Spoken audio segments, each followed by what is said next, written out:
Vous informer est un devoir, mesdames, messieurs. Bienvenue à ce 13h30. Les détails. En République démocratique du Congo, les autorités affichent de grandes ambitions pour l'extension de la capitale, Kinshasa. Cette mégapole de près de 20 millions d'habitants n'occupe qu'aujourd'hui qu'environ 40% de l'espace qui lui est officiellement réservé. Dernière ligne droite pour les candidats à la présidentielle en Guinée. Ils ont commencé à regagner Conakry après plusieurs semaines à sillonner le pays.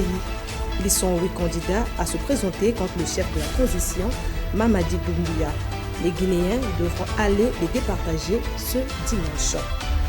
Le sous-secrétaire général des Nations Unies pour le Moyen-Orient, l'Asie et le Pacifique a déclaré que si les partis au Soudan ont réussi à mettre fin au combat pour préserver les revenus pétroliers, elles n'ont jusqu'à présent pas réussi à faire de même pour protéger leur population.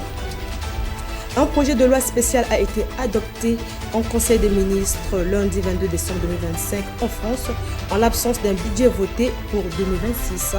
Il serait destiné à assurer la continuité du financement public alors que le débat sur un recours au 49.3 ressurgit. Les autorités ukrainiennes ont annoncé mardi 23 décembre 2025 des coupures de courant dans plusieurs régions du pays à la suite de frappes russes alliant missiles et drones, notamment sur les infrastructures énergétiques. Le président américain Donald Trump a de nouveau menacé le président vénézuélien Nicolás Maduro lors d'une conférence de presse en Floride le lundi 22 décembre 2025.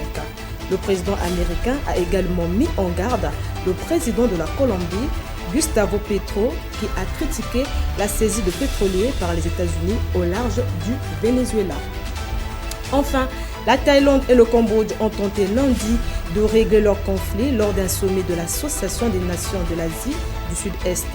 Mais sur le terrain, les hostilités se poursuivent. Le Cambodge a affirmé que la Thaïlande avait lancé des frappes aériennes sur son territoire. C'est la fin de ce 13h30. Merci de l'avoir suivi, mesdames, messieurs. Prenez soin de vous. À tout à l'heure.